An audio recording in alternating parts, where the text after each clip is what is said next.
Buen día a los profesores. Soy Virginia Ruiz Díaz, alumna del tercero de turno mañana, miembro del grupo que presenta este proyecto. Maitei pora ara boe haracuera, sheja de Virginia Ruiz Díaz, temimboen boe suru, wa tercero D. Con este presente proyecto pretendemos dar a conocer qué es la contaminación electromagnética, cuáles son las características, causas, tipos y efectos. La contaminación electromagnética es un fenómeno que origina la producción electromotriz o tensión. Es un medio o un cuerpo expuesto a un campo magnético variable, a un campo magnético estático no uniforme. Es cuando la energía de un campo electromagnético es transferida a un cuerpo expuesto dentro de un radio. Es así que cuando dicho cuerpo es un conductor y es parte de un circuito cerrado, se procede una corriente inducida. Este fenómeno fue descubierto por Michael Faraday, quien lo expresó indicando que la magnitud de la tensión inducida es proporcional a la variación del flujo magnético. Pero, por otra parte, también está la teoría de Henry Lenz, que comprobó que la corriente debía a la fuerza electromotriz inducida, que ésta misma se opone al flujo magnético, que de tal forma la corriente tiende a mantener su flujo. Nuestro objetivo general como grupo es analizar la influencia de la contaminación electromagnética en la salud de la población, y el objetivo específico es conocer sus características, sus causas, sus tipos y distinguir los efectos de la contaminación. La gran mayoría de la población no tiene conocimiento de qué es la contaminación electromagnética. Esto es una contaminación ambiental de suma importancia conocerlo y saber que estos mismos se pueden presentar de manera silenciosa e invisible en el ser humano. Porque la contaminación electromagnética viene de la introducción de campos artificiales que estas mismas fueron creadas por el hombre. Estos producen un 8% de efectos biológicos. Pueden ser problemas neurológicos, reproductivos, hormonales, del sistema inmune, alteraciones cardiovasculares, hipersensibilidad y dolor de cabeza, cáncer o tumores y desequilibrio en los seres vivos. Esto no quiere decir que el humano tiene que dejar de utilizar la tecnología o mucho menos detener su avance, sino que debemos buscar soluciones para poder evitar los problemas en la salud. Ahora les voy a estar hablando un poquito de la historia de la electromagnética. Hasta 1820, los fenómenos eléctricos y los fenómenos magnéticos estaban considerados como independientes, como en otros grandes descubrimientos de la historia. Una casualidad ayudó a Hans Christian a descubrir que ambos estaban relacionados, al observar que la orientación de la aguja de la brújula variaba al pasar corriente a través de un conductor próximo a ella. Los estudios de Christian concluyeron que la electricidad y el magnetismo eran manifestaciones de un mismo fenómeno. Las fuerzas magnéticas proceden de las fuerzas originadas entre cargas eléctricas en movimiento. Este fue un origen que hoy conocemos como electromagnetismo. Esto fue la base del funcionamiento de todos los motores eléctricos y generadores. El magnetismo es un fenómeno físico por el que los objetos ejercen fuerza de atracción o repulsión sobre otros materiales. El único imán natural conocido es como un mineral llamado magnetita. Sin embargo, todos los materiales son influidos, en mayor o menor forma, por la presencia de un campo magnético.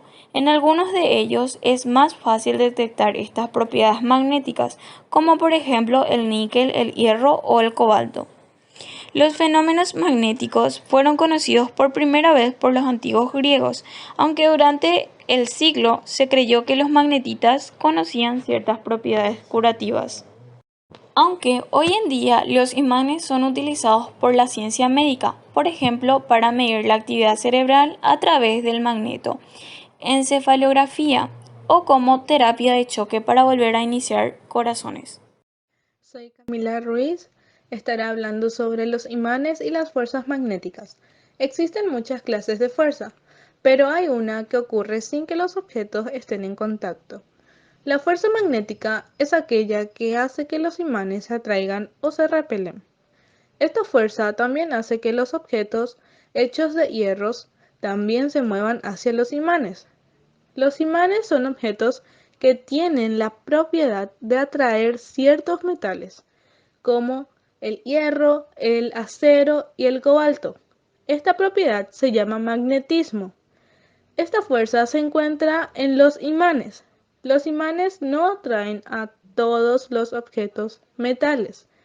Por ejemplo, un imán no atrae a la madera, al vidrio, al plástico, ni al oro ni al cobre. Los imanes tienen dos extremos conocidos como polos. En los polos, la fuerza de atracción o repulsión es más fuerte que en el resto del imán. Un polo está marcado con la letra N y el otro marcado con la letra S. La letra N significa polo norte y la letra S polo sur. Los polos iguales de los imanes se repelen y los polos diferentes u opuestos se atraen. Puedes encontrar diferentes imanes con formas y tamaños. Sin importar la forma, los imanes tienen polos. Los polos recibieron su nombre debido al comportamiento del imán en presencia del campo magnético de la Tierra. El polo norte del imán apunta al polo norte geográfico de la Tierra y su polo sur apuntará al polo sur geográfico terrestre. De hecho, el planeta Tierra se conoce como un gigantesco imán natural, cuyo centro está formado de hierro y níquel. Como todo imán posee un campo magnético y polos. El hierro es el material más magnético que se conoce, pero como ya mencioné antes, también el cobalto y el acero y el níquel es atraído por el imán. Campo magnético. El campo magnético no se puede ver ni se puede tocar, pero sí se puede sentir la fuerza.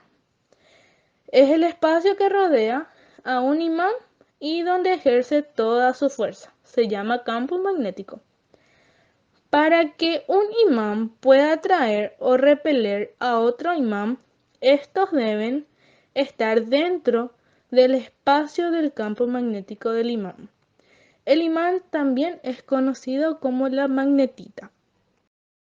Buenos días, mi nombre es Jennifer Orué, alumna del tercero de turno mañana.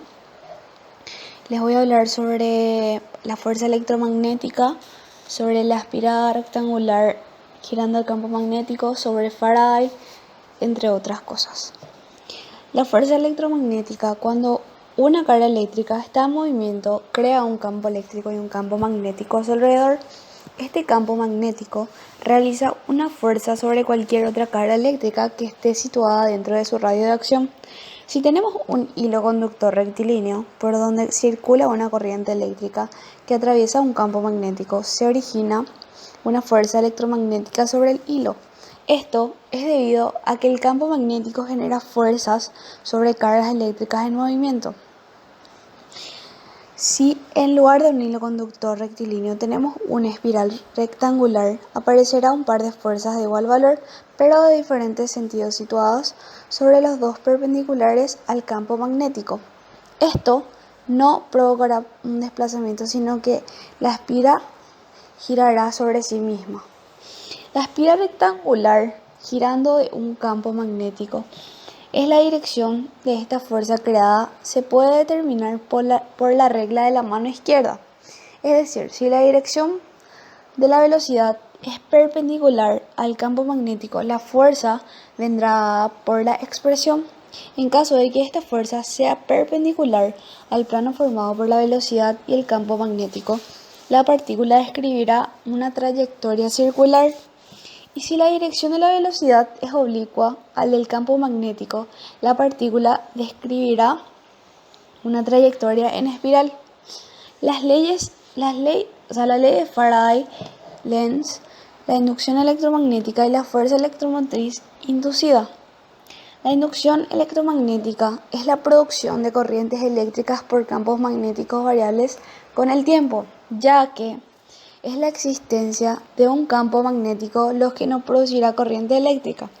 Además, la corriente eléctrica incrementa al aumentar la rapidez con la que se producen las variaciones de flujo magnético. Estos permitieron enunciar la ley que se conoce como la ley de Faraday. Michael Faraday pensaba que si una corriente eléctrica era capaz de generar un campo magnético, entonces un campo magnético debía producir una corriente eléctrica. Faraday en 1831 llevó a cabo una de las series de experimentos que le permitieron descubrir el fenómeno de la inducción electromagnética. Descubrió que moviendo un imán a través de un círculo cerrado de alambre conductor se generaba una corriente eléctrica llamada corriente inducida. Luego está la inducción electromagnética, que constituye un fenómeno destacado en el electromagnetismo, del que se ha desarrollado numerosas aplicaciones prácticas, como el transformador que se emplea para conectar un teléfono móvil a la red, la dínamo de una bicicleta o un alternador de una gran central hidroeléctrica. La inducción electromagnética en una bobina. Para entender correctamente qué es la inducción electromagnética, analizaremos una bobina, un componente del circuito eléctrico de forma espiral que almacena energía. Si acercamos un imán a esta bobina, observamos que el galvanómetro marca el paso. Muchas gracias. Buenos días, profesoras. Soy Eduardo Manuel Romero Zárate, alumno del tercero de turno mañana. Yo le estaré hablando acerca de la contaminación electromagnética. Se puede definir la contaminación electromagnética, también conocida como electropolución o electrosmog. Se refiere a la presunta existencia de una exposición excesiva a las radiaciones de espectro electromagnético, generada por equipos electrónicos u otros elementos producto de la actividad humana, como torre de alta tensión y transformadores, las antenas de telefonía móvil, los electrodomésticos, entre otros. Se emplea el término contaminación, puesto que se sospecha que ciertos campos electromagnéticos podrían ser para las especies vivas un factor de perturbación, pudiendo afectar a su salud o a sus hábitos reproductivos. Estas cuestiones son objetos de polémica social y mediática, y también del intenso estudio académico sin que hasta la fecha haya sido probado científicamente la existencia de los efectos adversos. Tipos de contaminación. En general podemos dividir la contaminación electromagnética en dos grupos: radiación electromagnética de alta frecuencia. Incluyen las antenas de telefonía móvil, televisión, radio, WiMAX, sistema Wi-Fi y teléfonos móviles. Radiación electromagnética de baja frecuencia. Incluyen centros de transformación, líneas de alta tensión y equipos electrónicos. Características. La contaminación electromagnética es un tipo de contaminación que se viene dando debido al desarrollo de dispositivos como el Wi-Fi, el Bluetooth, celulares, tablets, videojuegos, entre otros. Las personas que trabajan cerca a equipos electrónicos sufren de cansancio de pantalla, fatiga o agotamientos en los ojos y disminución en la concentración. Los equipos electrónicos y los cables, se usen o no, producen una tensión residual. Esta tensión perjudica el campo de energía de la persona y genera efectos como el cansancio crónico y el insomnio. Niken se ha dedicado durante los últimos 40 años a buscar opciones para mejorar el bienestar y el balance de las personas por medio de productos que incorporan conceptos naturales a altos desarrollos tecnológicos y que son efectivos para mejorar la calidad de vida. Influencia o efectos en la salud. Para empezar, la exposición a las redes inalámbricas y de telefonía es algo global y no individual. De esta forma, los registros poblacionales sirven para conocer los efectos de la contaminación electromagnética en la salud. Las estadísticas señalan que las personas que viven menos de 400 metros de una antena de telefonía móvil presentan el triple de posibilidades de padecer cáncer.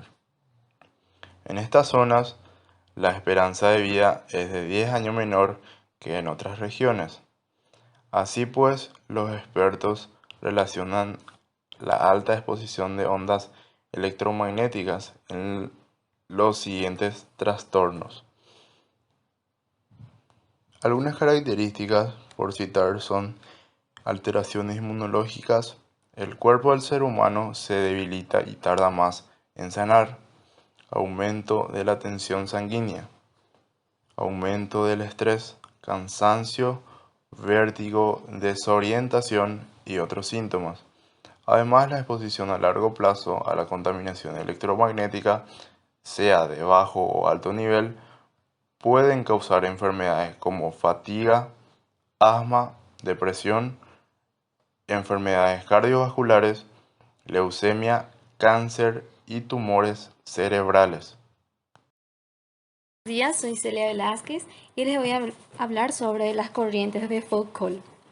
Las corrientes de Foucault, también conocidas como corrientes parásitas, fueron descubiertas por el físico francés Léon Foucault en 1851, al construir un dispositivo que utilizaba un disco de cobre, el cual se movía en un campo magnético muy intenso.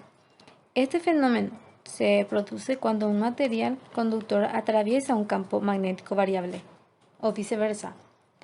En este caso, el movimiento relativo entre el material conductor y el campo magnético variable causa una circulación de electrones o corrientes inducida a través del material conductor. Estas corrientes circulares de Foucault crean campos magnéticos variables en el tiempo que se oponen al sentido del flujo del campo magnético aplicado. Las corrientes de Foucault y los campos opositores generados serán mayores cuanto más fuerte sea el campo magnético aplicado, mayor la conductividad del conductor, mayor la velocidad relativa del movimiento. Las corrientes de Foucault crean pérdidas de energía a través del efecto Joule, que es un fenómeno irreversible por el cual, si en un conductor circula corriente eléctrica, parte de la energía cinética de los electrones se transforma en calor debido a los choques que sufren con los átomos del material conductor por el cual circulan, elevando la temperatura del mismo. Existe infinidad de aplicaciones que se basan en las corrientes de Foucault, como los hornos de inducción, de gran utilidad en la industria, ya que funcionan a altas frecuencias y con grandes corrientes. Los detectores de metales también están presentes en los sistemas de levitación magnética usados en los trenes. Pero las corrientes parásitas también disminuyen la eficiencia de muchos dispositivos que usan campos magnéticos variables, como los transportadores de núcleo de hierro y de los motores eléctricos. Estas pérdidas son minimizadas utilizando núcleos con materiales magnéticos que tengan baja conductividad eléctrica, o utilizando delgadas hojas de acero eléctrico, apiladas pero separadas entre sí mediante un barniz aislante u oxidadas, tal que quedan mutuamente aisladas eléctricamente. En general, las corrientes de Foucault son indeseadas, ya que presentan una disipación de energía en forma de calor, pero ya hemos visto estas corrientes son la base de muchas aplicaciones. También son las causas principal de efecto pelicular en conductores que transportan corriente alterna, lo que crea la mayor parte de las pérdidas en el transporte de la electricidad. Ahora les voy a hablar sobre las medidas preventivas de la contaminación electromagnética. La medida más efectiva de protección contra las radiaciones electromagnéticas es alejarse de las fuentes. Según el tipo de red o de aparato, la distancia de seguridad variará en función de las emisiones que genera. En todos los casos, conviene aplicar procedimientos sencillos y prácticos para prevenir o minimizar cualquier efecto dañino que pudiese detectarse. En lo que a teléfono celular se refiere, entre estas recomendaciones se pueden citar que el uso de celulares sea solo para llamadas de corta duración, que se trate de utilizar audífonos para mantener la antena lejos de la cabeza, ya que aproximadamente el 60% de las radiaciones se concentran en la cabeza y en las manos, que los niños no usen teléfonos celulares. No se puede descartar la posibilidad que el uso prolongado de los celulares pueda ser dañino, y los niños son los más vulnerables. Su sistema nervioso está todavía en la etapa de desarrollo. Respecto a las líneas de energía eléctrica y sus equipos asociados, la medida fundamental es no permanecer próximos a ellos por periodos prolongados. Tener en cuenta este punto cuando se trata de localizar, fundamentalmente, viviendas y escuelas. A la conclusión que llegamos como grupo al finalizar este proyecto, hemos comprendido las características de la contaminación electromagnética. Hemos podido identificar los tipos de contaminación electromagnética, considerando las causas que lo producen. Ese conocimiento nos permitió concienciarnos sobre los posibles efectos que puede generar en la salud de la población la exposición prolongada a los focos de emisión electromagnética. Dichos conocimientos nos permiten hoy emitir sugerencias sobre cómo evitar las posibles consecuencias que acarrea el tema presentando en este material. Podemos culminar asegurando que ningún auto que representa exponernos a campos electromagnéticos será igual, pues a partir de hoy consideraremos las sugerencias que permitan una mejor calidad de vida de nuestra familia y comunidad educativa.